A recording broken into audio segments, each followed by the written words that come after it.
Ok. Allez. Est-ce que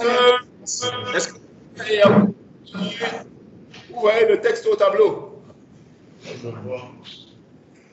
Est-ce que vous voyez le texte au tableau?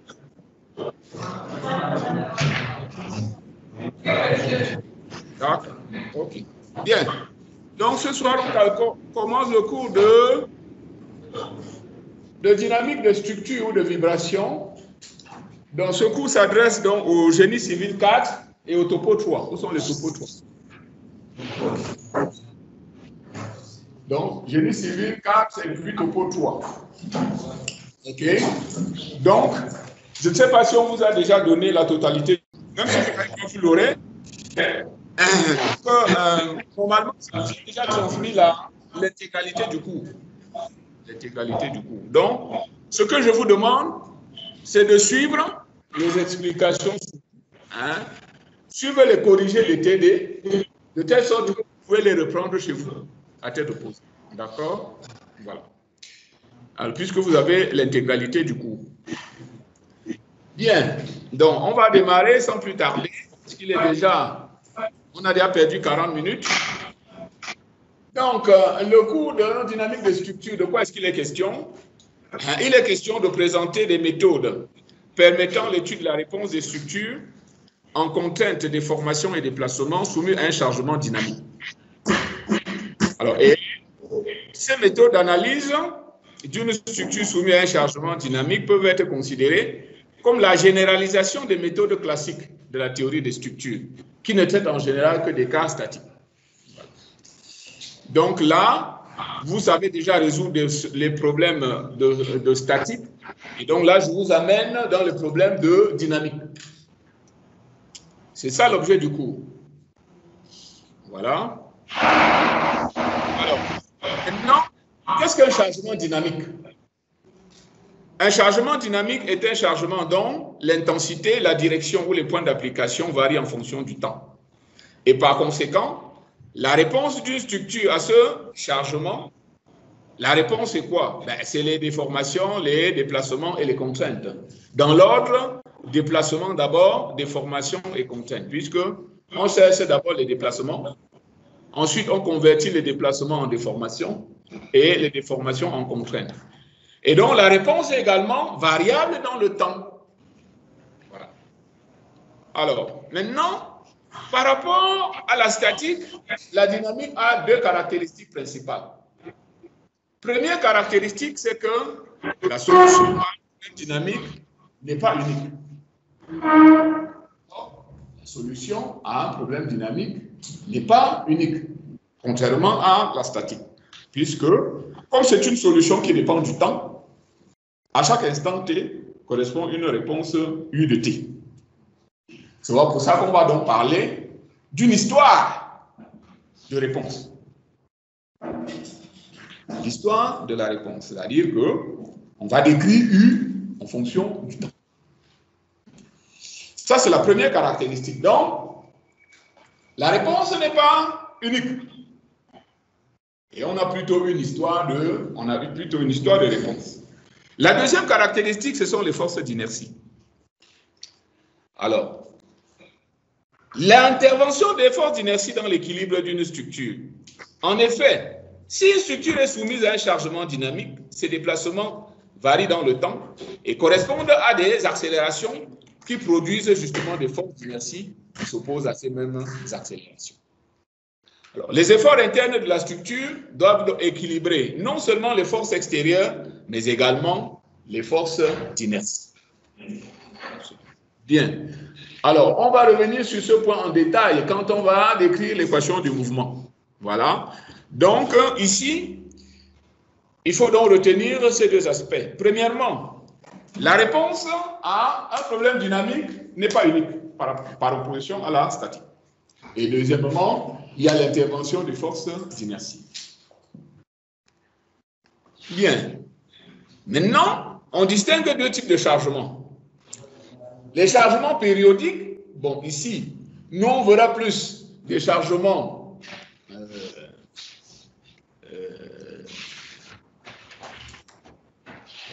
Périodique, bon, périodique, oui, périodique, mais plus harmonique, on va dire ça comme ça, plus harmonique. Harmonique, qu'est-ce que ça veut dire harmonique? Qu'est-ce que ça veut dire qu'une fonction est harmonique? Qu'est-ce que ça veut dire qu'un chargement est harmonique? Qu'est-ce que ça veut dire qu'une fonction est harmonique? Hein? Lorsque? Oui, mais le même, ça veut dire, comment ça, le même, ça veut dire quoi? Oui, c'est ça l'idée, mais plus précisément. Hein, périodique, harmonique.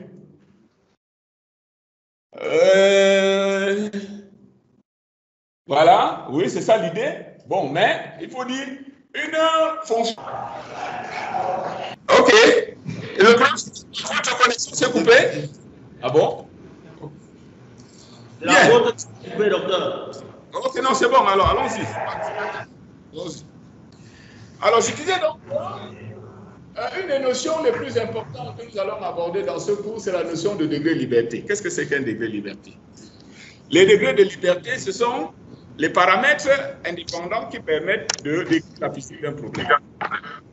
En physique, on appelle cela les variables d'état. C'est-à-dire, si vous modifiez ce paramètre-là, vous modifiez l'état ou bien la configuration de la structure. C'est ce qu'on appelle. Ouais, je n'ai pas de retour de son sur mes haut-parleurs. C'est ça, je pense que c'est ça le problème, en dehors du réseau. Là. Vous n'avez pas de son? Attends un peu, je reconnecte. Voir.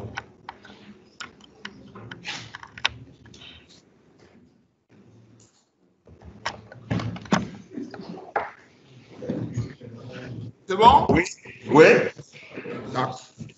Donc, je disais donc que la notion de degré de liberté, c'est une notion extrêmement importante et que les degrés de liberté, ce sont les paramètres qui permettent de définir la physique d'un problème. Alors, regardez les exemples de structures que nous avons là. Nous avons ici une poutre, là une poutre, là un portique. Supposons qu'on veuille déterminer le déplacement, le champ de déplacement de ce portique. Il s'agit d'une structure continue. Qu'est-ce que ça veut dire qu'une structure est continue? Qu'est-ce que ça veut dire qu'une structure est continue? Hein? Oui, mais plus précisément. Qu'est-ce que c'est qu'une structure qui est continue? Structure continue, dans la notion de continuité, il y a la notion d'infinité de particules ou de, d'accord, ou d'éléments matériels, d'accord. Voilà, on va donc dire que cette structure-là est une structure continue parce que vous ne pouvez pas dénombrer le nombre de points matériels qui se trouvent dans cette structure. Cette structure-là est une structure continue. Cette structure-là est une structure continue. Donc, supposons qu'on veut trouver le champ de déplacement dans cette structure. OK, si c'est une structure plane, OK, le déplacement d'un nœud ici sera caractérisé par combien de paramètres? Si c'est une structure plane. Si c'est une structure plane, il y aura combien de paramètres par nœud? 3. Qui sont? Le déplacement suivant X, le déplacement suivant Y, et le déplacement suivant Z, c'est quoi? C'est quoi? Là, non, le moment, c'est la force. C'est la rotation. Donc, on dit que ici, vous avez, si la structure est plane, chaque nœud a 3 degrés de liberté, à savoir 2 translations et puis une. Et maintenant, comme il y a une infinité de nœuds ou bien de points matériels, évidemment, il y aura une infinité de degrés de liberté. Puisqu'il faudra multiplier infini par 3. Infini par 3, évidemment, c'est toujours l'infini. Donc, c'est ça qu'on appelle le degré de liberté. Évidemment, le degré de liberté, ça dépend de la physique qu'on est en train de résoudre. Si vous prenez le problème de thermique,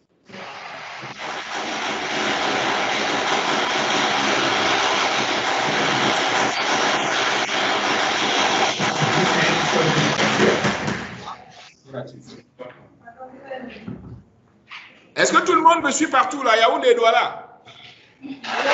Non. Non? Mais je vous écoute, moi. Vous ne m'écoutez pas, pourquoi? Je vous écoute.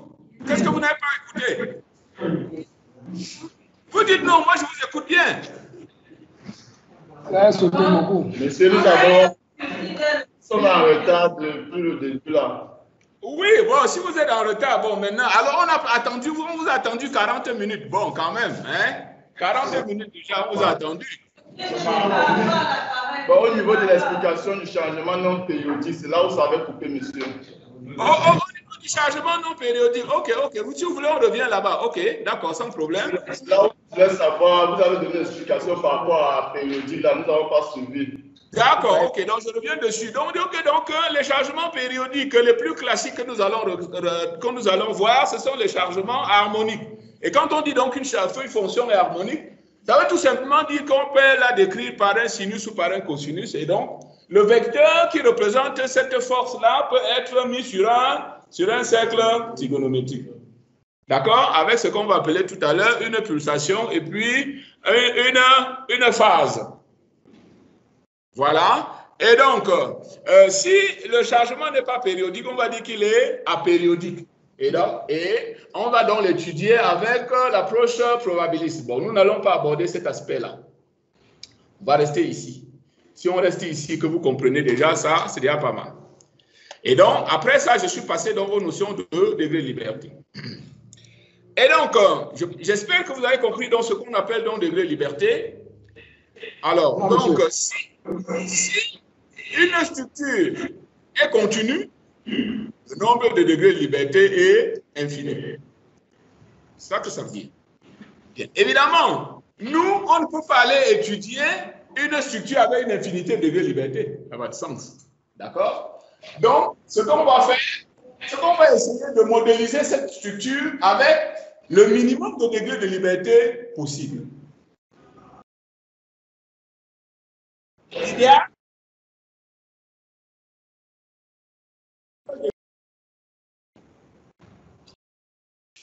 alors, c'est pour ça donc qu'on dit ici que,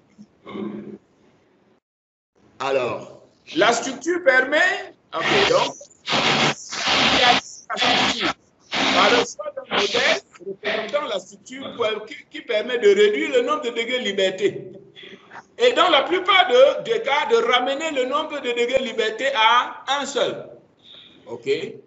Voilà. Et donc maintenant, ici, on montre quelques exemples. Ici, on peut dire qu'on va trouver tout à l'heure le degré de liberté qu'on va appeler la variable généralisée. Par exemple, la flèche au milieu de la poutre. Ici, on pourra déterminer ça comme le déplacement latéral de cette traverse. Ici, comme j'ai une poutre console, bon, on va prendre la flèche en bout, d'accord? En bout de structure. Dans tous les cas, le modèle dynamique étudié pour la vibration, c'est ce qu'on va appeler le modèle M-cassé. On va représenter chaque système par une masse, une raideur et un amortissement. On va appeler le modèle M-cassé. On va appeler ça M-cassé. Alors maintenant, ce que nous allons chercher dans tout ce cours, c'est U, c'est-à-dire le déplacement. Donc c'est ça qu'on va appeler donc la vibration. D'accord? Parce que quand U varie, on va donc dire que le solide vibre. Et la vibration du solide sera donc caractérisée par l'élongation U, qui est ici donc une histoire, puisque c'était U de T. Si vous fixez T, vous avez, pour chaque T, il y a un U. Alors, F, c'est ce qu'on va donc appeler l'excitation. M, c'est la masse du solide, K, la raideur, et C, l'amortissement. Alors, ici, on peut donner une précision sur l'amortissement pour dire que si un solide n'a pas d'amortissement, on va dire ça comme ça pour l'instant, alors il s'agit d'un solide idéal. On voit que ça va faire donc partie des systèmes dits non conservatifs. Mais les solides idéaux, c'est des solides réalistes. On va voir ça tout à l'heure. Donc, le déplacement U peut représenter le déplacement transversal de la section à mi-portée, l'extrémité libre de la console ou le déplacement horizontal de la traverse. M caractérise l'immensité du système. K, c'est la rigidité. Et c'est l'amortissement. Bon, dans nos structures, on va préciser que l'amortissement est fluide. Et quand est-ce que l'amortissement est dit fluide? Quand la force d'amortissement, justement, est proportionnelle à la vitesse de l'élongation. Bien. Alors, évidemment, le modèle que nous utilisons là, c'est un modèle qui est simplement utilisé pour pouvoir résoudre la difficulté, puisque le problème réel est continu, avec une infinité de degrés de liberté. Mais maintenant, nous simplifions. Nous disons, OK, comme ce problème-là est très complexe, on simplifie. Et on ramène une infinité de degrés de liberté à un seul degré de liberté. Évidemment, ce modèle-là ne traduit pas la réalité. Mais ça permet de travailler et de caractériser quand même la vibration de la structure. Alors, dans la suite du cours, on va prendre un cas particulier qui est, par exemple, la flexion des poutres.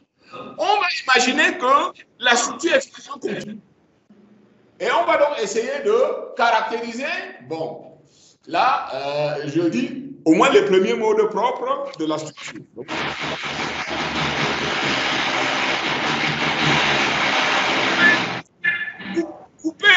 coupez vos haut-parleurs, s'il vous plaît. Ça fait trop de bruit. Coupez vos haut-parleurs. Vous allez me suivre. Pas de problème.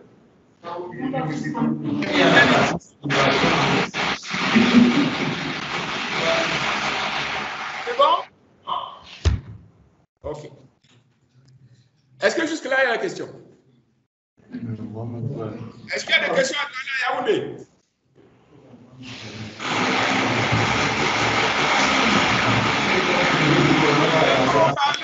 On ne vous entend pas, ça grésille beaucoup. Il y a beaucoup de questions? Ça fait lui, ça lui gêne. Voilà, là c'est mieux. Là c'est mieux. Est-ce qu'il y a des questions? Adouala? Aucune question à Adouala, Yaoundé? Tout le monde a tout compris?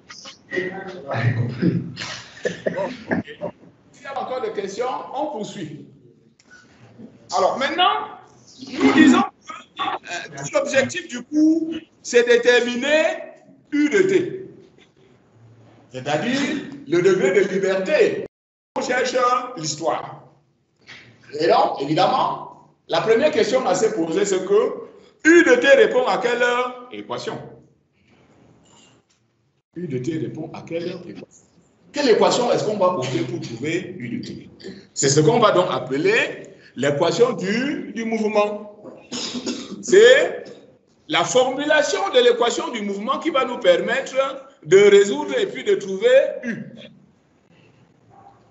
Alors, considérons un système à un degré de liberté dont la masse est M, la raideur K et c'est l'amortissement. OK? L'excitation est F. Alors, tout ceci engendre de la masse. L'analyse, la formulation analytique,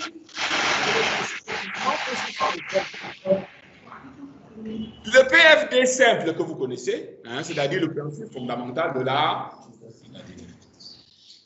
Le principe des travaux virtuels, bon, j'espère que vous avez quand même fait du calcul de structure.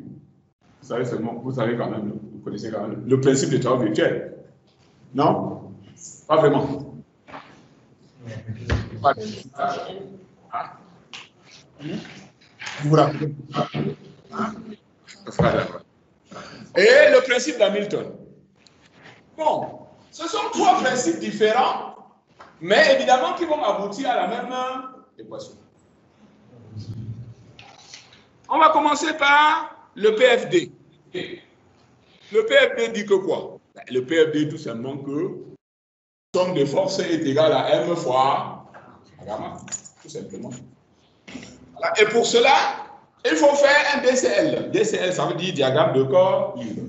Diagramme de corps libre, ça veut dire quoi? Comme tout mécanicien, il faut choisir un repère. Isoler le solide. Et faire l'inventaire de toutes les forces qui agissent sur le solide. Et puis on écrit l'équation. Projeter sur un système d'axe qu'on a choisi au départ. C'est tout. Bien. Ici, il y a 4 forces qui entrent en ligne de compte. La force d'inertie dont nous avons déjà parlé.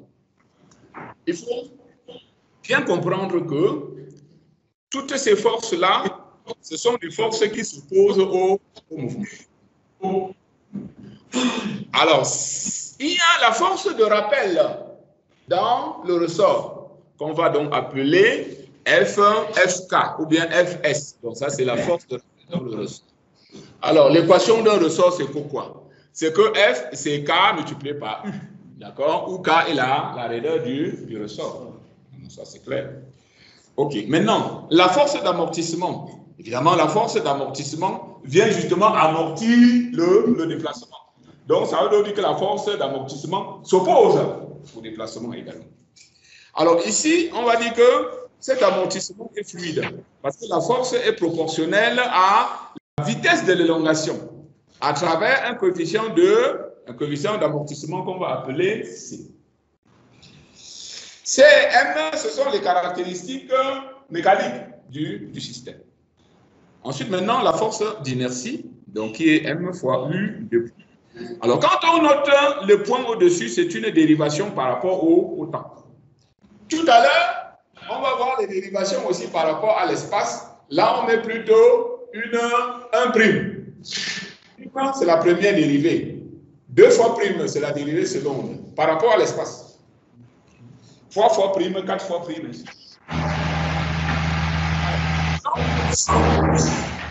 Je fais donc un DCL. Donc, ici, les forces extérieures qui agissent sur le solide et je fais sur l'axe horizontal. Et donc, ça fait donc que toutes les forces s'opposent à l'excitation F. FI, FD et FI. Avec cela, on va donc dire que l'équation du mouvement, c'est MU2 point plus CU point plus KU est égal à F. Donc, ça, c'est ce qu'on va appeler donc l'équation du mouvement. Et c'est cette équation que nous allons résoudre dans tout ce cours. Donc, tout ce cours-là, ça va consister à résoudre cette équation. Maintenant, dans différents cas. Est-ce que C existe? Est-ce que F existe? Ainsi de suite. On va discuter différents cas et caractériser alors le mouvement suivant la particularité de ces. OK. Le principe des travaux virtuels. Bon, le principe des travaux virtuels, c'est simple. En réalité, le travail des forces extérieures doit équilibrer le travail virtuel des forces intérieures. Tout simplement. Alors, donc, si vous considérez ces 3 forces-là comme des forces intérieures et celles-là comme des forces extérieures, alors, le travail des forces intérieures doit équilibrer le travail des forces extérieures. OK. Ici, vous voyez que comme le déplacement, comme F ici est opposé au déplacement, son travail sera négatif. Et l'excitation, comme il est dans le sens du déplacement, son travail sera positif. Absolument. Et donc, si on met le déplacement virtuel delta U en facteur, ceci doit être égal à 0. Et puisque ce déplacement est virtuel, ça veut dire que je peux le prendre n'importe comment. En particulier, je peux le prendre non nul. Et donc, si vous avez un facteur ici à 2 termes, 2 termes, si celui-ci n'est pas nul, alors forcément celui-ci doit être nul. Et on retrouve dans cette équation. OK. Maintenant, le principe d'Hamilton. Alors, le principe d'Hamilton, qu'est-ce que lui dit? Le principe d'Hamilton dit tout simplement que, par exemple, le système. Oui, des questions? Est-ce qu'il y a des questions? Le principe des travaux virtuels, on ne comprend pas, monsieur. Ah, le principe de travaux virtuels, vous n'avez pas compris. Ok, je reprends. Ok, je reprends. Le principe de travaux virtuels, ça veut dire que vous avez un système qui a des forces internes et des forces externes. Dans notre cas, nous avons 3 forces internes et puis une force externe. Le travail des forces internes doit équilibrer le travail des forces externes pour un déplacement virtuel quelconque delta U. Or, le travail d'une force, c'est quoi? L'intensité de la force fois le déplacement. C'est ça. D'accord? Donc, si ici, la force de rappel, par exemple, du ressort, c'est K fois U, ben alors, son travail dans un déplacement delta U, ben c'est K fois U fois delta U. Mais ici, négatif. Négatif, pourquoi? Ben parce que la force ici s'oppose au déplacement, tout simplement. Est-ce que c'est plus clair? Est-ce que c'est un peu plus clair? Bon, Un exemple. un exemple, on va faire tellement d'exemples que vous allez être fatigué. Vous n'allez pas plus vite que la musique. On va tellement faire d'exemples que vous allez fatiguer. Alors, hein? Bon, pour l'instant, c'est l'exposé magistral. C'est l'exposé théorique magistral. OK? Après, on va faire les TD. Tellement le TD, ça vous-même, vous allez être fatigué. OK? D'accord, monsieur. OK, d'accord. Maintenant, je parlais donc du principe d'Hamilton. Le principe d'Hamilton, qu'est-ce qu'il dit? Il dit tout simplement que l'énergie d'un système est stationnaire si ce système est conservatif. Qu'est-ce qu'un système conservatif? Un système conservatif, c'est tout simplement un système qui ne dissipe pas de l'énergie. Donc, si vous ne dissipez pas de l'énergie, c'est normal, ça veut dire que votre énergie est... D'accord? Ok.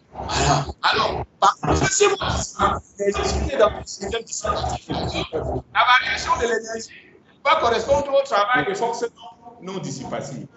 C'est tout ce que le système, le principe d'Hamilton dit. Donc, si le système est conservatif, l'énergie est stationnaire, ça veut dire que sa variation est nulle. Alors, maintenant, si le système est conservatif, alors la variation de l'énergie correspond au travail de forces non conservatives, tout simplement. D'accord? Voilà. Et avec ce traitement, alors l'énergie, c'est quoi? Ben, c'est la somme des énergies. L'énergie ici, potentielle, et l'énergie cinétique. D'accord? Voilà. Et ensuite, maintenant, alors, les forces non conservatives, c'est en particulier le chargement extérieur F et puis la force due au frottement. Parce qu'en réalité, on va voir tout à l'heure que l'amortissement est dû au frottement. D'accord? Hein? Parce que si vous voyez un solide qui vibre, alors donc, même seulement le frottement dans l'air va amortir le mouvement du solide. À ce moment-là, le système ne sera plus conservatif. Parce que là, il y aura une perte d'énergie. L'énergie de départ sera diminuée par le frottement du solide dans l'air. Tout le monde comprend ça? C'est pas compliqué. Tout le monde a compris ça? Le principe d'Hamilton, le principe énergétique. C'est bon? On va comprendre avec Vous allez comprendre avec le temps. Oui, c'est ça, vous allez comprendre avec le temps. Oui. Allons-y doucement. On va comprendre avec le temps. C'est bon. OK. Donc, voilà comment on obtient l'équation du mouvement. Là, vous allez retenir 3 approches. Le PFD simple, l'approche des travaux virtuels et le principe d'Hamilton. Évidemment, les 3 approches doivent aboutir au même résultat. Pour nous, le plus simple, ce sera d'appliquer le PFD. Le plus simple, c'est d'appliquer le PFD, d'accord? Que nous maîtrisons le mieux. Bien. Alors maintenant, une fois que nous avons établi ces équations, après, il faudra résoudre. D'accord? Bien. Alors maintenant, avant de résoudre ces équations, on va faire 2 digressions. D'accord? Premièrement, l'influence de la pesanteur sur l'équation. Si on prend le modèle MKC de tout à l'heure et on lui fait subir une rotation de 90 degrés, si bien que les forces de gravité agissent dans le sens du déplacement Y, alors voilà le modèle qu'on aura. OK? Alors, à l'équilibre, OK? Donc il y a le poids du solide qui va... Ici, on est dans une projection verticale. OK? Et donc, si on appelle Y de t le déplacement total et delta le déplacement à l'équilibre, c'est-à-dire sous l'effet du poids seul, voilà, alors l'équation devient ceci. Y total est égal à Y. Y, c'est ce que j'imprime comme déplacement à partir de la position d'équilibre delta. OK? Alors, bon, comme ici, delta, c'est le déplacement statique, il ne varie pas en fonction du temps. Donc, ça veut donc dire que si je dérive YT par rapport au temps, ça revient aussi à dériver Y, tout simplement. OK? Donc, si j'ai ici une force de pesanteur qui intervient dans le système, l'équation ne change pas, sous réserve que maintenant l'élongation est prise à partir de la position d'équilibre. Et non... Ça, c'est une première digression. La deuxième digression, c'est ce qu'on appelle l'influence du déplacement d'appui. Alors, regardez cette configuration.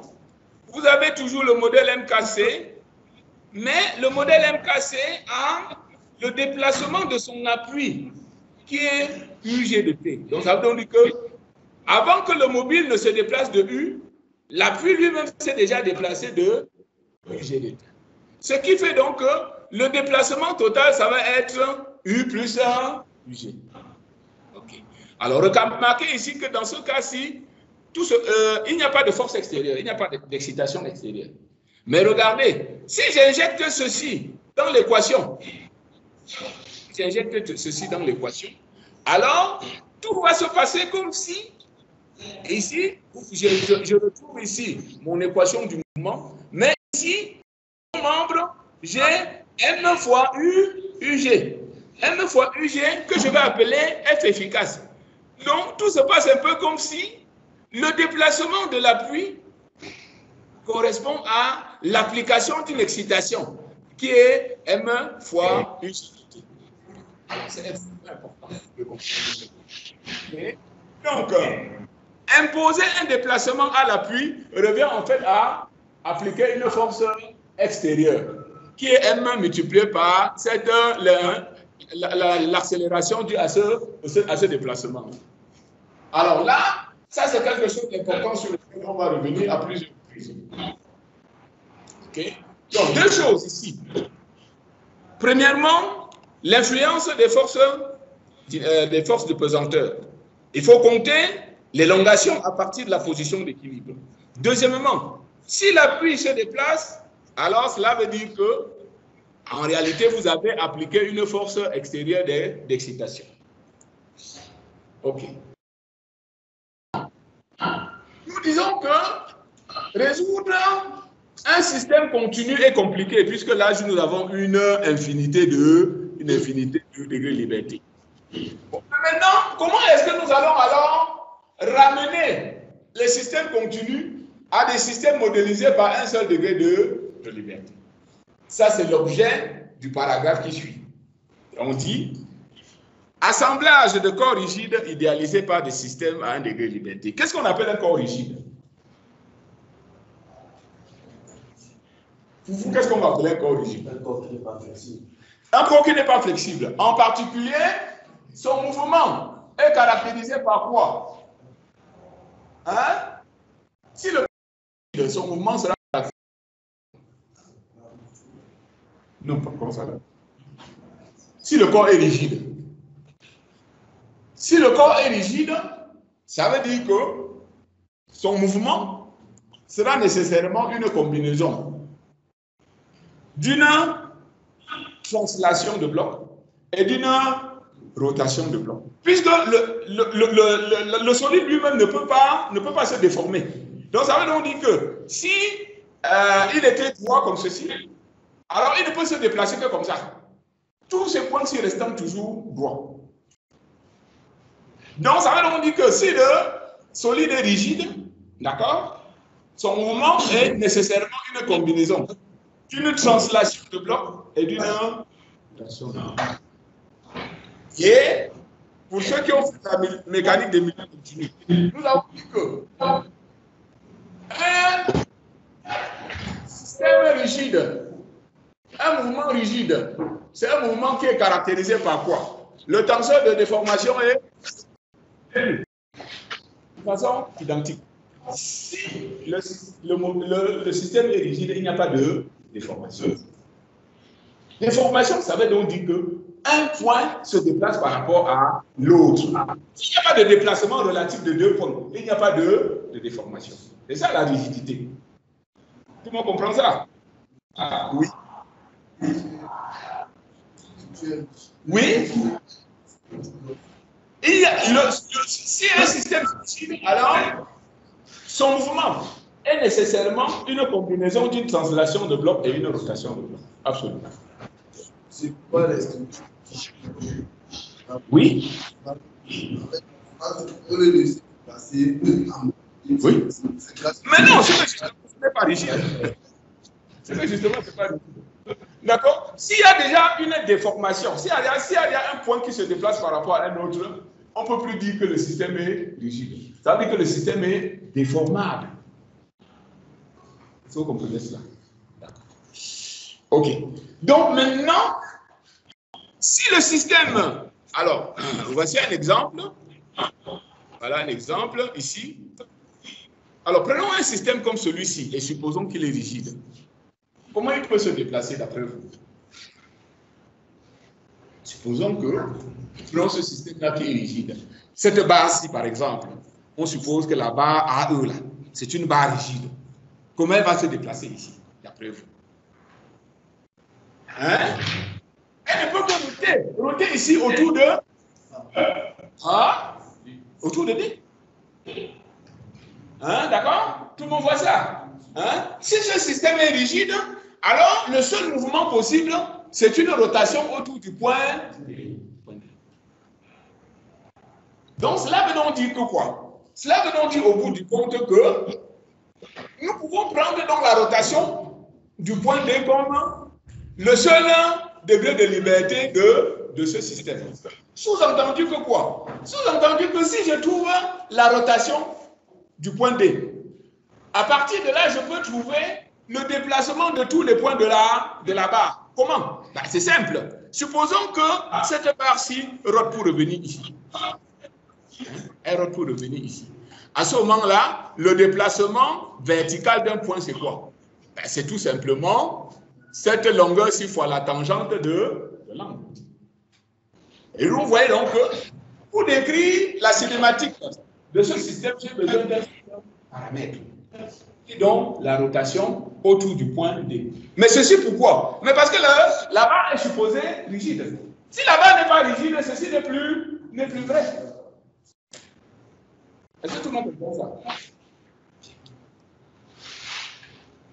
Donc voilà une façon donc de modéliser un système continu qui théoriquement a une infinité de degrés de liberté à un système avec un seul degré de liberté. Est-ce que tout le monde comprend ça? Alors là, c'est important. Ça, c'est important. Donc, là, peut-être, je vais me répéter. Nous avons affaire la pratique de l'ingénieur que nous sommes à des structures continues. J'ai des bâtiments, j'ai des poutres, j'ai des ponts. Ce sont des structures qui sont... En tant que structure continue, pour les traiter, j'ai besoin de liberté. Mais comment, pratiquement, c'est impossible de résoudre un système à une infinité de degrés de liberté, je m'arrange pour ramener tout à un seul degré de liberté. Alors là, c'est vraiment extrêmement important. Parce que si nous ne ramenons pas ça, alors là, bon, tout ne sera pas ramené à un degré de liberté. On pourra voir si on peut ramener à 1 degré de liberté, ou 2 degrés de liberté, ou 3 degrés de liberté. Mais au-delà, ça va déjà être compliqué. L'idéal serait qu'on revienne à un seul degré de liberté. Absolument. Voilà. Donc, ici, nous pouvons donc prendre θ. T de là-bas, hein, c'est-à-dire la rotation autour du point d'X unique de cette structure, sous réserve que cette structure est supposée rigide. Absolument. Ce qui fait donc que nous allons, même pour les structures qui ne sont pas rigides, nous allons raisonner de cette façon. Nous allons faire en sorte que tout déplacement de la structure soit fonction simplement d'un degré de liberté. Prenons une poutre comme celle-ci. Alors, cette poutre console, voilà la déformée probable. Hein? Voilà, déformée probable. C'est-à-dire que, voilà, ici, comme c'était dans la déformée doit être... Le déplacement d'un encassement, c'est comment? Nul. OK? La rotation. Nul. OK? Le déplacement doit être nul. La rotation doit être nulle. Donc, c'est pour ça que ici, la déformée tangente, OK, la ligne moyenne. Voilà. Ensuite, je prends ça. Alors, voilà la technique que je vais utiliser. Je vais dire que, exactement comme pour l'angle θ, je vais dire que la flèche en un point X quelconque, que je vais appeler Y de X et de T, c'est un qui de X fois Y de T. Y de T étant le déplacement vertical de l'extrémité libre, c'est-à-dire la flèche max là. Et qui, c'est ce qu'on va appeler donc la fonction de forme, c'est-à-dire la fonction qui donne la forme de cette déformation, cette déformée. Alors ça, c'est ce qu'on appelle le théorème de Bernoulli, ou bien le théorème de séparation de variables. Parce que comme vous avez vu tout à l'heure, ce que nous allons faire durant tout le cours, c'est résoudre des équations. Cette équation, c'est une équation comment? Une équation. Quel type d'équation différentielle? Ça, c'est quel type d'équation différentielle? Du second ordre. C'est une équation différentielle. Particulier ici avec second membre. Avec second membre, il faut le dire. Ça, c'est une équation différentielle du second degré avec second membre. Dans le cas le plus... OK? Dans le cas le plus général, c'est une équation différentielle avec second membre. Donc, c'est ça que nous allons faire durant tout ce cours. Et donc, vous voyez donc ici, ça c'est ce qu'on va appeler dans le théorème de Bernoulli. Ça c'est ce qu'on appelle le théorème de Bernoulli. C'est-à-dire ce qu'on appelle la séparation de variables. Parce que Y sont en dynamique. Donc Y est une fonction de X et de T. Je dis que Y c'est un qui de X fois 1 Y de T. Ici, qui ne dépend que de... Et Y ne dépend que de... Bien. Avec une condition limite, évidemment que qui de L doit être égal à 1. Pourquoi? Mais parce que Y de L était, c'est qui de L fois Y de T. Mais comme vous venez de voir ici, Y de L T, c'est Y de T tout simplement. Donc il faut absolument que qui de L soit égal à 1. Donc ça, c'est la condition limite sur qui. Qui va être appelée la fonction de forme. Et ici, Y de T, évidemment, ça va être notre degré de liberté unique. On va appeler la coordonnée généralisée. Dans ce sens où, si j'ai qui et Y, alors il me suffit de me donner X et T pour trouver Y de X et de T. Voilà. Donc, voici comment est-ce qu'on ramène l'étude d'une structure continue à l'étude d'un système à un seul degré de... Extrêmement important. Donc, quand nous allons résoudre notre équation différentielle, nous allons poser que l'inconnu qu'on cherche ici vérifie ce théorème de Bernoulli. Okay. Ensuite, maintenant, degré pour trouver Y. Bien. Ce faisant, si je peux modéliser une structure continue comme un système à 1 degré de liberté, alors ça veut dire que son équation du mouvement peut aussi se mettre sous cette forme. Mais ici, M étoile, C étoile et K étoile seront appelés des variables généralisées. On va être appelés les variables généralisées. Donc, pour que je garde la même forme. Que je garde la même forme. Bien. Alors, ici, M bar représente la masse linéique, C bar représente l'amortissement linéique. EI, vous connaissez déjà EI, bien, ça c'est le module de rigidité. OK? N ici, c'est la force axiale. Là, on montre que la masse généralisée a cette allure. L'amortissement généralisé a cette allure. La rigidité ou bien la raideur généralisée a cette allure. Qu'on peut décomposer en deux, la rigidité générale et la rigidité géométrique. Mais ça, ce sont des détails. Et la force généralisée est ici, la P est la force linéique.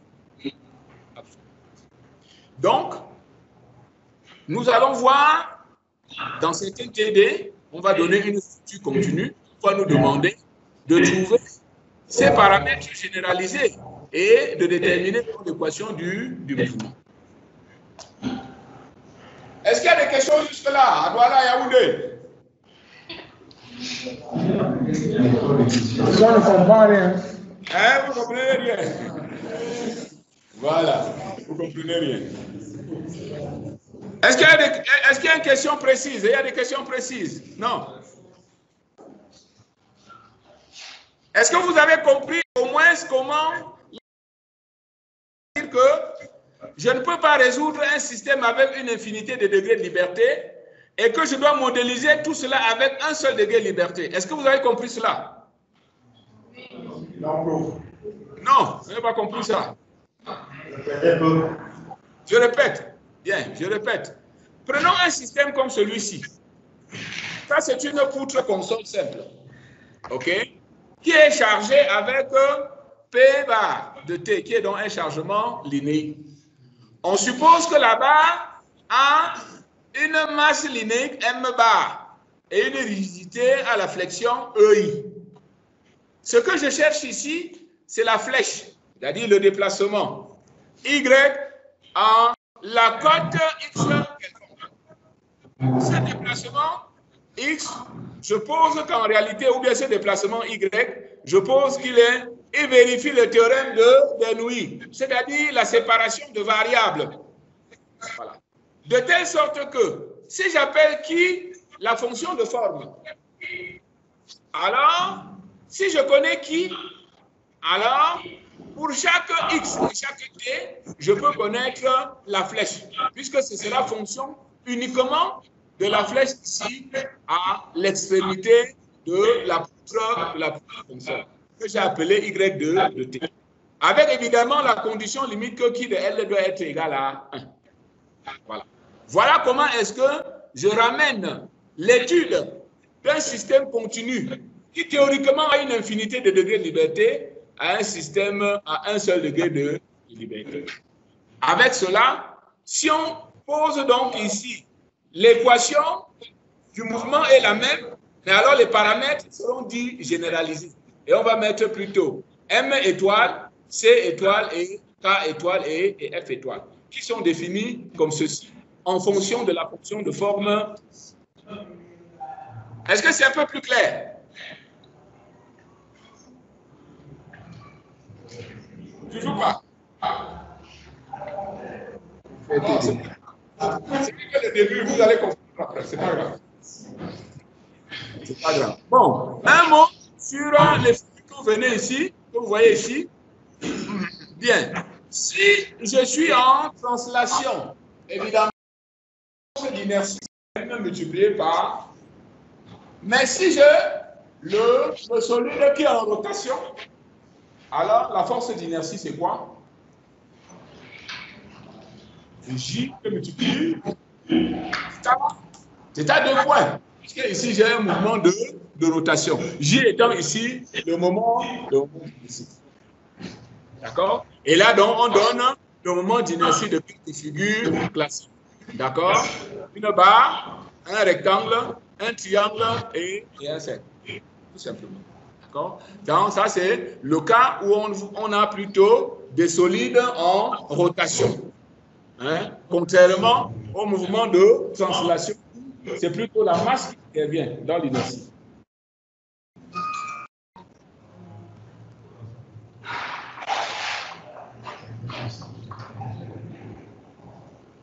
Bien. Alors, voici un TD. Nous allons dans la suite. On considère sa d'eau représentée sur cette figure-là par une masse linéaire ayant une rigidité à la flexion EI constante sur toute la longueur et une masse M égale M bar L concentrée à son extrémité supérieure, comme ici. Le château est soumis à une accélération de sa base Y2.G de T, dû à un séisme, et à une force partielle de compression due au poids de sa masse répartie et au poids de sa masse concentrée à son extrémité supérieure. Alors, on néglige tout cet amortissement dans ce cas et on considère que la fonction de forme, c'est ceci. Le déplacement obéit donc à la théorie de Bernoulli avec la séparation de variables. Et qu'est-ce qu'on nous demande de déterminer? On nous demande de déterminer les caractéristiques généralisées M étoile, C étoile, K étoile et F étoile de cette structure. Nous allons résoudre ça en TD. Nous allons résoudre ça. Bon, ici, on a donné plusieurs formes pour... Alors, voici la première forme. 1 moins cosinus pi x sur 2L. La deuxième forme, c'est un polynôme. X carré sur 2L carré moins x sur 2L.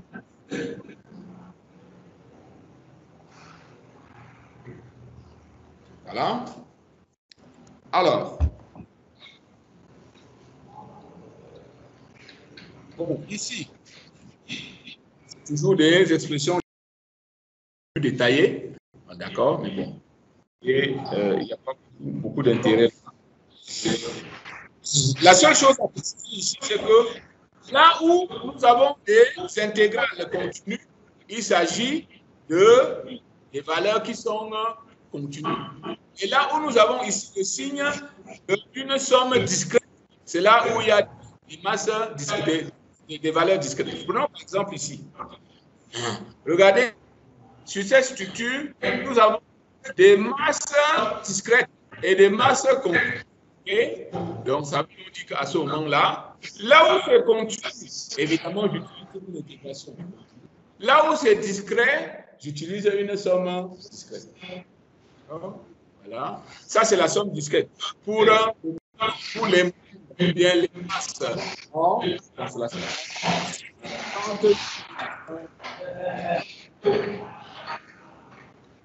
Voilà.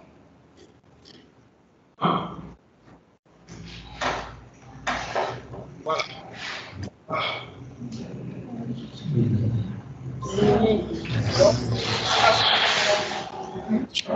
Est-ce qu'il y a des questions sur classe? Hein? Oui, il y a des questions qui ont venu. Il y a beaucoup de TD qui ont venu. Ne vous inquiétez pas. Est-ce qu'il y a des questions à poser sur le chapitre? Monsieur, honnêtement, on ne comprend pas grand-chose. Vous ne comprenez pas grand-chose. Oui, c'est parce que c'est le début. Ça, c'est... Après, vous allez... Vous m'écoutez? On vous écoute, monsieur. Très bien, monsieur. C'est bon. Si vous m'écoutez déjà, c'est un bon début. C'est un bon début. Pas de questions? Aucune question? Alors, s'il n'y a aucune question, on va passer au chapitre 2. Bien, comme je vous l'ai dit, on a établi une question qui nous fait maintenant. Tout ce qui nous reste à faire, c'est résoudre cette équation. Résoudre cette équation dans différents cas.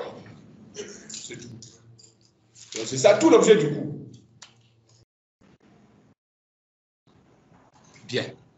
Alors, on va commencer par le plus simple.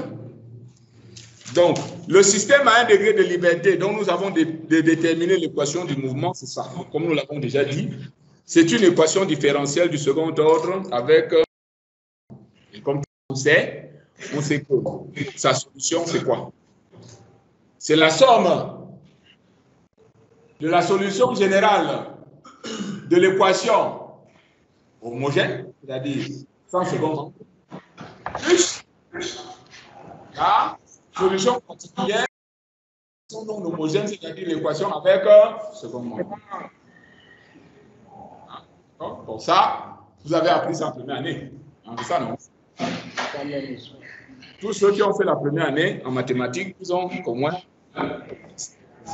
Donc, quand il y a une équation différentielle de cet ordre, la première des choses, c'est d'apprendre d'abord l'équation homogène. L'équation homogène, ça veut donc dire que je prends l'équation sans le second membre. Je résous. Je trouve la solution. Ensuite, maintenant, je prends l'équation avec second membre. Je résous, je trouve la solution particulière. Et maintenant, je somme les deux. Ça me donne la solution de l'équation. Alors, ici, quand nous avons un système comme celui-ci, homogène, bon, sur le plan mathématique, cela revient à dire que le second membre, c'est 0. Bon, maintenant, sur le plan physique, on va dire que on étudie les vibrations libres. On étudie les vibrations libres. Pourquoi libres? Parce que le F, là, on appelle cela l'excitation forcée. Donc, si on ne force pas l'excitation, ça veut dire que le système vibre librement. Est-ce que tout le monde comprend ça? Donc, sur le plan mathématique, cela revient à mettre 0 au second membre, mais physiquement, on interprète ça en disant que c'est une vibration libre. Libre, pourquoi? Parce qu'il n'y a pas d'excitation forcée extérieure. Voilà. Alors, comment est-ce qu'un système peut vibrer librement? Alors, ce qu'on fait, c'est qu'on déplace ce mobile de ta position d'équilibre. Après, on lâche. Et maintenant, alors, on le laisse vibrer librement. Tout le monde comprend ça. Par opposition à l'instant, le problème qu'on va résoudre après, où on a placé donc une excitation forcée. Est-ce que jusqu'à là, tout le monde comprend? Donc, vibration forcée. Vibration forcée, il y a un second membre. Maintenant, alors, ici, on va dire que, OK, quelle est maintenant la forme de F? Elle peut être périodique, elle peut être harmonique, elle peut être apériodique, elle peut être n'importe comment. La forme de... Et en fonction de la forme de F, évidemment, la solution sera différente. Est-ce que tout le monde comprend ça? OK? Donc, vibration libre, vibration forcée. Bien, on commence par les vibrations libres. Alors, vibration... Bon, vous êtes fort en mathématiques, hein, bon, donc je ne vais pas insister dessus. Ben, on pose la forme de U. Bon, si je prends un G exponentiel ST, alors U point c'est quoi? Ben, ça va faire GS exponentiel ST. U2 point c'est quoi? GS carré exponentiel ST. Bon, je prends ces deux-là, je réinjecte dans cette équation de départ. OK? Ça me donne donc ceci. Voilà. Maintenant, si je divise tout ça par M, ça me donne ça. Si je pose que oméga est égal à racine de K sur M, que je vais appeler maintenant la pulsation propre du système, alors voici l'équation caractéristique. Bien. Maintenant, cette équation caractéristique va dépendre de C surtout. Si C est nul, on dit qu'il s'agit de la vibration libre non amortie. Puisque je rappelle que C, c'est le coefficient amorti. Donc, si c'est nul, on va dire que c'est une vibration libre non amortie. Et si c'est non nul, il s'agira d'une vibration libre amortie. Et oméga, c'est ce qu'on va donc appeler la pulsation propre. C'est-à-dire, c'est la vitesse angulaire propre du système. La vitesse angulaire avec la va vibrer. Okay? Alors ça, c'est une caractéristique intrinsèque du système. Pourquoi? Regardez, il ne dépend que de K et de M. Or, K et M, ce sont les caractéristiques physico-mécaniques de la structure. Donc, on va dire que la pulsation propre là, c'est une caractéristique intrinsèque de la structure. C'est-à-dire qu'elle ne dépend que de la structure elle-même, de rien d'autre. Alors, pour les systèmes non amortis, on trouve donc, voilà l'équation, voilà la vibration, puisque c'est ça maintenant qu'on nous appelle la vibration, hein, c'est ça la vibration. Voilà U de T. U de T peut se mettre soit sous cette forme-là, ok, soit sous la forme d'un A sinus oméga T plus phi. Alors moi j'aime plutôt cette forme-là. Voilà, c'est ça. J'aime plutôt cette forme. J'aime cette forme-là. C'est-à-dire que U de T, ça va être un rho cosinus oméga T moins phi. Alors, oméga, c'est donc la vitesse angulaire. C'est des radians par A. De telle sorte que oméga fois T soit un angle. C'est-à-dire des radians. OK. Donc, c'est ça qu'on peut représenter sur un cercle trigonométrique, d'accord? Avec un rho qui est l'amplitude. Absolument. Alors, donc, F, on va appeler la fréquence cyclique et T, la période. Le fait que nous écrivions ceci, vous voyez que ça, là, justement, c'est une fonction qui est harmonique. D'accord? OK, on va dire donc que c'est un oscillateur. Donc, on va donc dire qu'un système à 1 degré de liberté non amorti est un oscillateur. Et c'est ça. C'est ça. D'accord? OK. D'accord? C'est une fonction. Donc, si vous prenez un système à 1 degré de liberté qui est non amorti, alors voici comment ce système-là va vibrer. Bien. Les constantes d'intégration ici sont ρ et θ. Les conditions, c'est-à-dire à l'instant initial, que valait l'élongation et que valait la vitesse du mobile. Alors, donc si vous écrivez ces conditions initiales, vous voyez donc que ρ se met sous cette forme-ci. U de 0, c'est l'élongation à l'instant initial. Et U point de 0, c'est la vitesse à l'instant initial. Donc pour ça, il suffit simplement d'écrire ceci. Hein. Alors, vous avez U de 0 qui va être quoi? Rho cosinus moins θ. Alors maintenant, si vous prenez U point, ça va faire quoi? Ça va faire rho oméga moins rho oméga sinus oméga t moins phi. Et puis vous prenez également U point de 0. D'accord? Ça va vous donner deux équations pour déterminer donc justement ces deux inconnus. Et on trouve donc que le déphasage, c'est l'angle dont la tangente est U point de 0 sur oméga fois U de 0. Donc, pour ce problème-ci, en tant que on va demander de déterminer la pulsation propre d'un système. Parce que c'est une caractéristique essentielle. Donc, il y a certains TD que nous allons faire là-dessus. Donc, on va nous donner certains problèmes et on dit, OK, déterminer la pulsation propre de ce système, la fréquence propre et la période propre. Ça veut donc dire qu'il faut déterminer oméga, F et puis T. Donc, voilà ici T, c'est cette période-là. Pourquoi est-ce qu'on dit que la fonction est harmonique, c'est-à-dire périodique? C'est-à-dire que sur chaque période, le mouvement se répète de façon identique. Si vous prenez une période, c'est que le mouvement va se répéter de façon identique. Bon, maintenant, alors c'est ça. Puisque physiquement, ceci est irréaliste. Parce que vous ne pouvez pas avoir un système vibrer de façon infinie dans le temps avec la même amplitude. Ça n'a pas de sens. Parce que intuitivement, on sent que si le système commence à vibrer, au moins, ce qu'on a dit tout à l'heure, le frottement de l'air va ralentir le mobile, de telle sorte qu'à un certain moment, il va s'arrêter.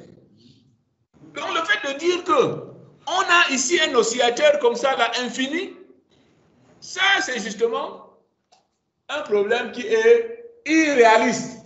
C'est une idéalisation. Et tout ce qui est idéal est irréaliste. Ce n'est pas physiquement possible.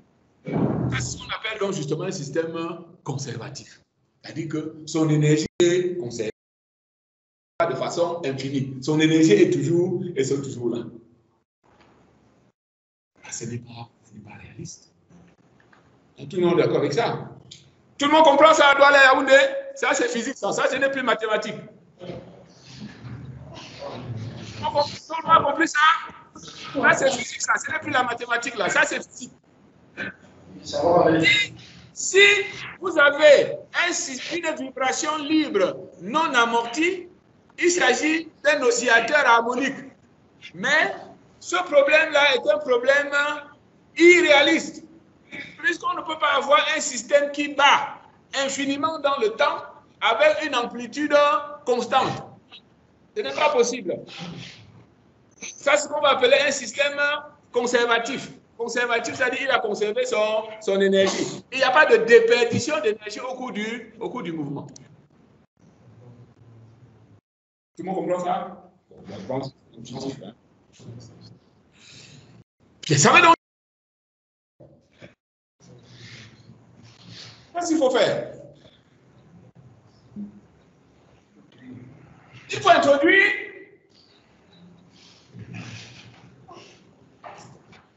non.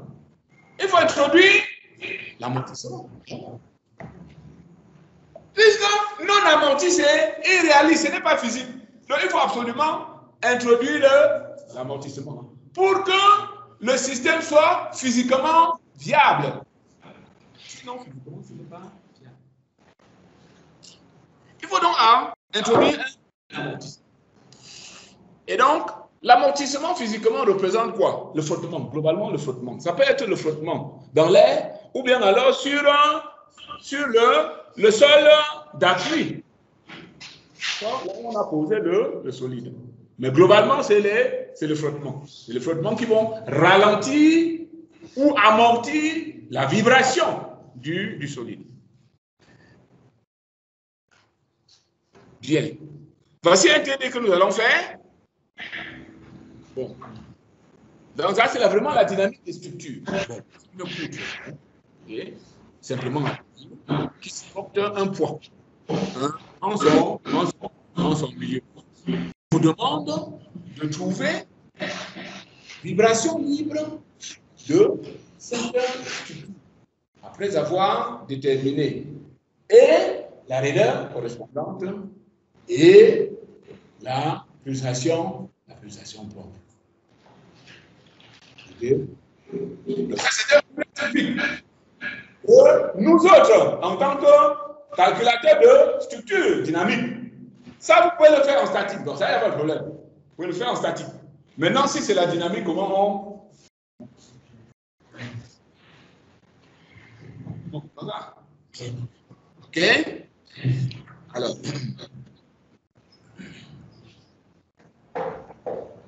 Bon, maintenant, quand le système est amorti, on va distinguer 3 types d'amortissement. On va distinguer les systèmes sous-amortis, les systèmes suramortis et les systèmes avec amortissement critique. Tilde, c'est ce qu'on va appeler le taux d'amortissement. Il est défini par C sur C critique. Et C critique lui-même, c'est 2 fois M fois oméga. Oméga ici, je rappelle la pulsation. Okay. Si tilde est trop grand, et que le système est suramorti, intuitivement, vous pouvez comprendre que le mouvement qui était tout à l'heure là, il va devenir comment? Sans même regarder la solution, je veux dire mathématique, l'aspect mathématique. Si c'est suramorti, qu'est-ce qui va se passer? Hein? Pas que ça ne va pas bouger, mais l'amplitude va baisser très, très vite. D'accord, tout le monde comprend ça. D'accord? L'amplitude va baisser très vite. Et la réponse risque de ne plus être oscillatoire. D'accord? Parce que ça fait trop vite, la réponse ne peut pas. Si le système est sous-amorti, qu'est-ce qui va se passer? Ça va diminuer très lentement. Ça va diminuer très lentement. Donc, ça, vous pouvez faire ces conclusions-là sans me regarder les équations. Hein, on est d'accord? Ça, c'est physique. D'accord? Voilà. Donc, on va justement dire que, voilà, bon, les équations, ça, c'est pas très important. Hein? Bon, ici, regardez ça, voilà. Voici la vibration d'un système qui est amorti, mais avec amortissement critique. Vous voyez que ce n'est même plus un, c'est à peine. Ça nous suit même. D'accord? Voilà. Alors, donc là, ça commence, et puis, donc, ce n'est même plus un oscillateur. Même chose si c'est sur amorti. On a la même forme de la solution. On va donc dire que quoi? Que la vibration libre d'un mouvement d'un suramorti n'est pas oscillatoire. Pardon, monsieur. On dira donc que la vibration libre d'un système suramorti n'est pas oscillatoire. C'est ça que vous voyez ici. Est-ce que vous voyez encore des oscillations ici? Vous voyez plus d'oscillations. OK? Donc la réponse libre d'un système suramorti n'est pas oscillatoire. On dit que ce n'est plus un oscillateur. Même conclusion si c'est suramorti ou bien avec amortissement critique. Le cas qui est intéressant pour nous, c'est quand le système est sous-amorti. Ah, là, c'est intéressant. Si le système est sous-amorti, voilà ce que nous obtenons. Vous voyez donc ici, le mouvement reste oscillatoire. Mais, voilà, on va dire que c'est un pseudo-oscillateur. C'est un pseudo-oscillateur. Pourquoi? Ben parce que ici, le mouvement n'est pas vraiment périodique. Parce que je rappelle que périodique, ça veut dire que sur une période, le mouvement se répète à l'identique. Ici, il y a une certaine répétition, mais pas à l'identique. Parce que quand vous passez d'une période à l'autre, l'amplitude baisse. On va donc dire que c'est une pseudo-oscillation. C'est une pseudo-oscillation. Donc, c'est oscillatoire, mais pas vraiment périodique au sens où on l'entend. Okay? Et donc, cette pseudo-oscillation est caractérisée par une pseudo-pulsation que nous appelons oméga D. Oméga indice D. OK? Et oméga indice D est égal à quoi? Oméga indice D est tout simplement égal à, le voici, oméga indice D, il est tout simplement égal à, alors, oméga indice D, alors ça va là, voilà, alors oméga indice D.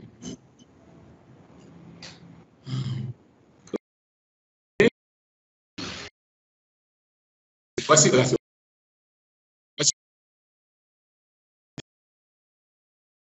tilde au carré.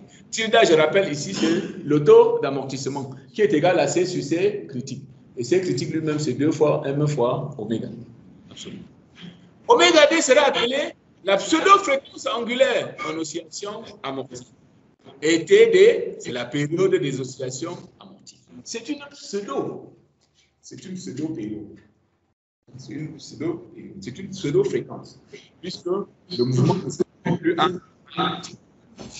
OK. Et donc, la vibration dans ce cas, là voici. Voilà la vibration dans ce cas. OK. À ce moment-là, il y a un exponentiel moins tilde oméga t qui intervient. Et ici, un cosinus oméga dt. Donc ici, la pulsation de la vibration, ok, la pulsation de la vibration, ou bien la pseudo-pulsation de la vibration, c'est oméga V. Mais maintenant, alors, voici la fonction asymptote qui limite ρ. Là, voici. D'accord? Voilà, c'est l'asymptote là. Hein, d'accord? Qui embrigade ρ au fur et à mesure qu'on avance dans. Voici l'histoire. Quand on a histoire. Ça, c'est une histoire. La réponse là est une. Puisque chaque instant T a une solution. La solution n'est pas unique, comme en statique. C'est ça, l'histoire. Tout le monde comprend un peu ça? Oui?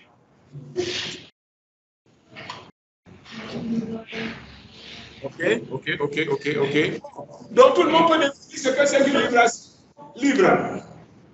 Une vibration forcée. Ce qui c'est qu'une vibration libre non amortie. Ce que c'est qu'une vibration libre amortie. D'accord? Et donc là, même avant de sortir de ce cours, vous ne regardez pas les équations. Même si vous ne regardez pas les équations, vous retenez la physique de la chose. Mouvement, vibration libre non amortie. J'ai un oscillateur qui est complètement périodique. D'accord? Mais ça, c'est irréaliste. Je dois introduire un amortissement pour que cela soit plus réaliste. Et quand j'amortis, alors, suramorti ou bien amortissement critique, ce n'est pas intéressant, puisque je n'ai même plus une oscillation. Je n'ai plus un oscillateur. Sous-amorti, c'est intéressant, parce que là, maintenant, je vois comment l'amplitude diminue.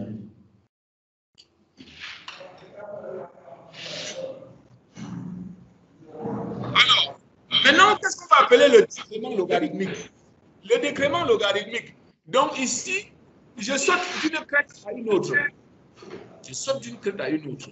La question, c'est de dire, quel est le rapport entre l'amplitude de cette crête et l'amplitude de cette crête? Le rapport entre l'amplitude de cette crête et l'amplitude de cette crête, ainsi de suite. Ce qu'on va appeler le décrément logarithmique. D'accord? Alors, le décrément logarithmique, le voici. Voici le décrément logarithmique, on l'appelle delta. Il est défini comme le logarithme newtonien du rapport des amplitudes à simplement. Voilà. C'est ce qu'on va appeler le décrément logarithmique. Alors, ce décrément logarithmique, bon, on peut montrer que c'est égal à ça. Ça sont des équations. Ça, c'est bien ça. Tout le monde peut démontrer ça. À partir de cette définition, hein, d'accord, tu fais le calcul. Ça, y a pas de problème. Ce qui est intéressant, c'est que si nous sommes dans le cas des mouvements sous-amortis, epsilon tilde est comment? Tilde est comment? Si on est dans les systèmes sous-amortis, tilde est comment? Petit. Si tu es petit, tilde carré encore, c'est très qu'on peut négliger devant 1. À ce moment-là, je néglige devant 1. Et à ce moment-là, le décrément logarithmique, c'est tout simplement 2 pi multiplié par tilde. Retenez bien cette formule-ci parce que c'est celle qu'on va utiliser dans les TD. D'accord? OK. Le décrément logarithmique, tilde est égal à 2 pi multiplié, delta est égal à 2 pi multiplié par tilde. Tilde étant le taux. Ça, c'est quand je saute d'une crête à la crête prochaine. Maintenant, si je saute d'une crête à la 10e crête, bien, d'accord? Ça dit que je saute plusieurs crêtes. Si je saute plusieurs crêtes, à ce moment-là, voici l'équation que je dois utiliser. Donc, je dois utiliser n fois delta. n est le nombre de cycles, ou bien le nombre de périodes que j'ai sauté avant d'aller trouver l'autre crête. OK? À ce moment-là, c'est égal donc à ça. C'est-à-dire 2 fois m pi tilde. De la même manière, si le mouvement est sous-amorti, je peux négliger tilde carré devant 1. Ça veut donc dire que m delta, ça va tout simplement être 2 fois m fois pi tilde. Tout simplement.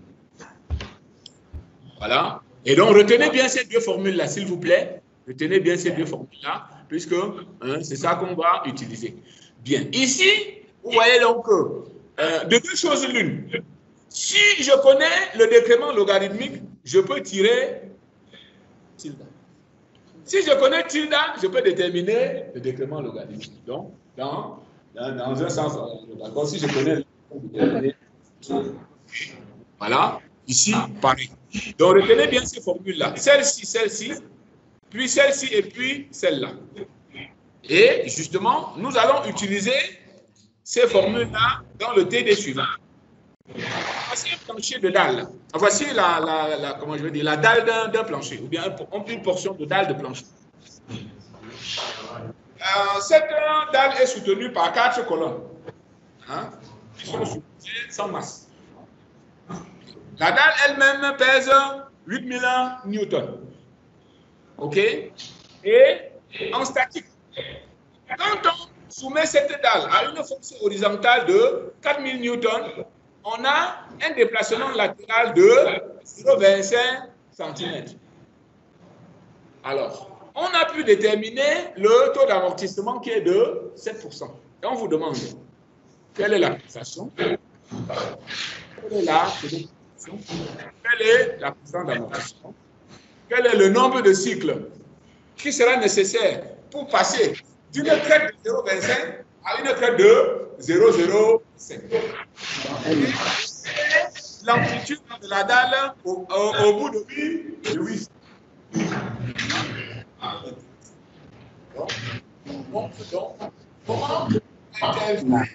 Comment on peut exploiter donc les vibrations amorties d'une structure? Est-ce que tout le monde me suit à Douala Yaoundé là-bas? Oui, à bon mois tantôt. Hein? Oui, monsieur. D'accord. Vous avez compris le problème de la dalle qui est amortie? Veuillez vous répéter, monsieur, s'il vous plaît. Voilà, je répète. Voici donc, c'est un TD qu'on va faire, je lis simplement, on va le faire, on va faire tout ça en détail. C'est un TD qu'on va faire.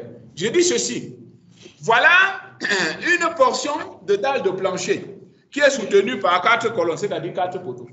Donc, je suppose que les poteaux sont sans masse. Bon, on fait d'abord une expérimentation statique. Et on constate que pour la dalle qui pèse 8000 newtons, si on la soumet à une force horizontale de 4000 newtons, alors le déplacement latéral sera de 0,25 cm.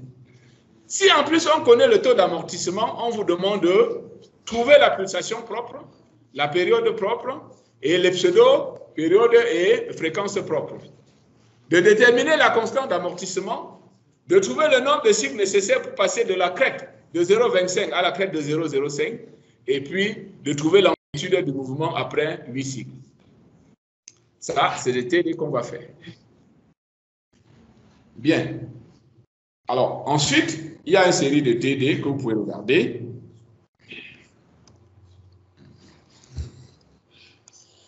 Alors, celui-ci, bon, c'est presque comme comme l'autre qu'on va faire là-bas.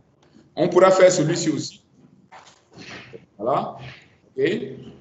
Ici, alors la difficulté ici, là, vous voyez que le système est statique. Hein? Ça c'est ISO, ça c'est ISO, ça c'est ISO. Mais ici, ce n'est plus ISO. Ici, ce n'est plus ISO, ça, ce n'est plus. Donc, la résolution de ces problèmes-là, c'est exactement la même procédure que ceci, sauf que ici, on a affaire à des structures hyper statiques. Mais le déroulé de la solution, c'est exactement le même. La seule différence que dans un cas, on a affaire à des problèmes ISO et dans l'autre cas, on a affaire à des problèmes hyper. Alors, quand c'est hyper, on peut résoudre avec quelle méthode? La méthode de la déformer, c'est compliqué quand même, non? C'est compliqué quand même, mais il y a les formules, il y a les méthodes quand même, non? La méthode des forces? Ou bien la méthode des forces? Tout le monde a fait oui ou non?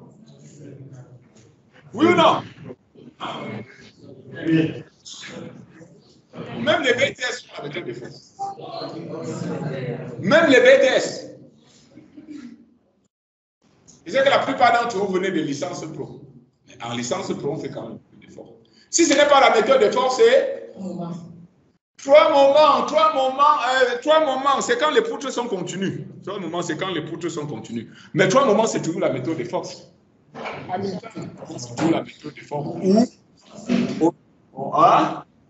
Oh oui, on va rappeler ça. Dans les TD, on va rappeler. Les 3 moments, c'est une application de la méthode de forme où on a choisi comme inconnu les couples. Les couples O, les couples O non. Sinon, à part la méthode de force. Hein? Quoi? Calique méthode. Calique.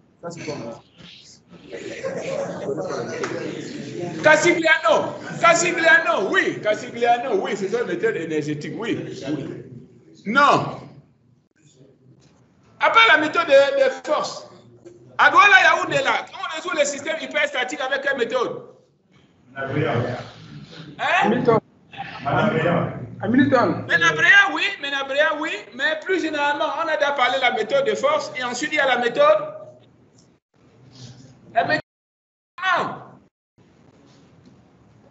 Il y a 2 méthodes fondamentales pour résoudre le système hyperstatique. Il y a la méthode de force et puis il y a la méthode de déplacement. Bon, quand même, si vous arrivez, vous avez déjà fait une licence, vous devez au moins connaître ça.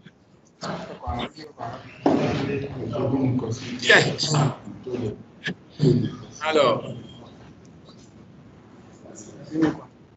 Alors, ce problème, si on a déjà dit qu'on va le faire, hein, d'accord, le problème du château, là, on va le faire. Okay.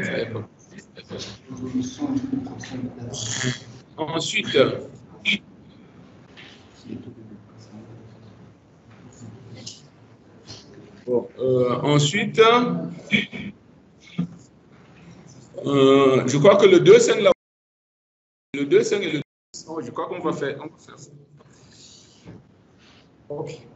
Voilà. Voilà justement, donc, la suite, c'est justement les TD qui sont résolus. Bien. Bon, je crois que pour une première leçon, voilà, on peut arrêter là. Voilà, on peut arrêter là.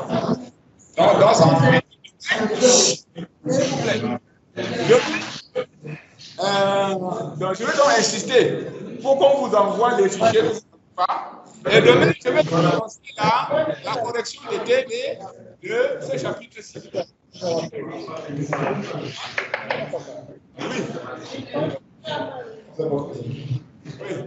Et vous ferez plutôt les derniers chapitres. D'accord, là maintenant, je vais vous demander qu'on vous donne le 1 et le 2. Donc demain, on a dit 16h. Voilà, où est, hein? Demain, 16h. Hein?